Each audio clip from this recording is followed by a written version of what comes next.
السلام علیکم۔ Asia 41 news کے ساتھ میں ہوں آپ کے میزبان آمنہ عباس۔ خبر شامل کرتے ہیں جھنگ سے۔ ہمارے بیورو چیف رانا محمد شاہد کے مطابق ڈپٹی کمشنر محمد ارشد بھٹی کی ہدایات پر اسسٹنٹ کمشنر احمد پرسیال غیر قانونی آئل ایجنسیز کے خلاف ان ایکشن کارروائی میں ایک ایجنسی سیل موقع سے ہی ایک آدمی گرفتار، 5000 جرمانہ۔ غیر قانونی آئل انجنوں کے خلاف آپریشن جاری رہے گا۔ انسانی حق جانوں کے ساتھ کھیلنے والے کسی رعایت کے مستحق نہیں، یہ کہنا تھا اسسٹنٹ کمشنر جھنگ نیاز احمد مغل کا۔ اس کے ساتھ ہی ایک اور خبر شامل کرتے ہیں جھنگ سے۔ ہمارے بیورو چیف رانا محمد شاہد کے مطابق فیصل آباد روڈ پر اڈا مدھانی جھوٹ کے قریب گہرے کنویں میں بلی کے گرنے کی اطلاع پر ریسکیو ٹیمیں روانہ۔ جہاں کالر کی اطلاع کے مطابق تقریباً 45 فٹ گہرے کنویں میں بلی گر گئی، جسے باہر نکالنا ہے۔ ریسکیو 1122 کی ٹیم جائے حادثہ پر پہنچی اور ریسکیو آپریشن شروع کیا۔ ریسکیو اہلکاروں نے گہرے کنویں میں اتر کر ریسکیو آپریشن شروع کیا۔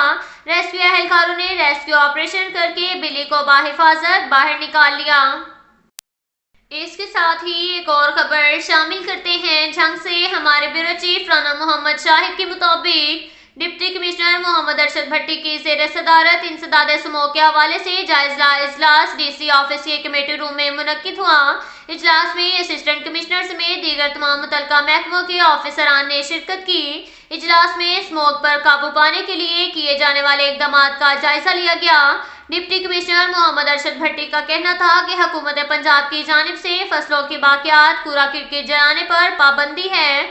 فصلوں کی باقیات کو آگ لگانے کے واقعات کی روک تھام کے لیے اسسٹنٹ کمشنرز، محکمہ زراعت اور محکمہ ماحولیات کے افسران و عملہ فیلڈ میں رہیں۔ اگر کوئی قانون کی خلاف ورزی کرتا ہے تو اس کے خلاف قانونی کارروائی عمل میں لائی جائے گی۔ اسسٹنٹ کمشنر اسموگ کی روک تھام کے لیے کیے جانے والے اقدامات پر پیش رفت کا باقاعدگی سے جائزہ لینے کے حوالے سے روزانہ میٹنگ کریں اور رپورٹ پیش کریں۔ ڈپٹی کمشنر نے مزید کہا کہ ماحولیاتی آلودگی کا باعث بننے والی گاڑیوں، صنعتوں کے خلاف کریک ڈاؤن مزید تیز کیا جائے اور ضلع میں صرف زگ زیگ ٹیکنالوجی کے حامل بھٹوں کو کام جاری رکھنے کی اجازت ہوگی۔ اب تک کے لیے اتنا ہی کافی ہے۔ ملتے ہیں اگلے بلیٹن میں، ہمارے ساتھ رہیے گا۔ اللہ حافظ۔